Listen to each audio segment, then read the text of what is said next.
Today we'll be building this all-black 4K gaming PC. We'll start with this MSI B760 Gaming Plus Wi-Fi motherboard, fully ATX with a lot of utility. And the CPU we'll be using today is the i7-13700K, top of the line, and we'll install that right into the socket. And for RAM, I went with 32 gigs with T-Force DDR5 RAM, which is plenty. Next up is our AIO cooler for the CPU. I went with a Deepcool LT720, which is 360mm, and it comes with 3 fans, so we'll get those installed.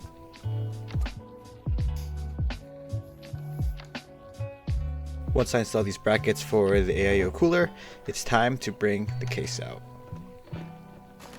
I went with the Corsair 4000D airflow, tons of airflow, lots of places for fans, and we're going to place the motherboard right in. I also decided to use the radiator as intake for the PC, so I had to move the 2 pre-installed fans to the back and the top for exhaust. After installing the AIO pump on the CPU, I'm going to connect these front panel connectors.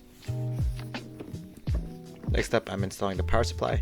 I went with this EVGA 850 watt fully modular power supply, so very reliable and very high end.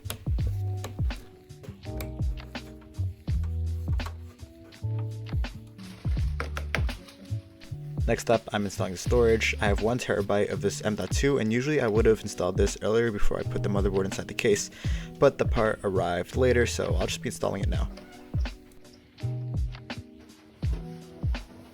And to finish the build, we're installing this RTX 4080 for graphics. Now, this thing is absolutely massive.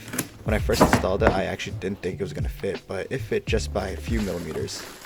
And I think it just complements the build and it'll supply a lot of graphic power.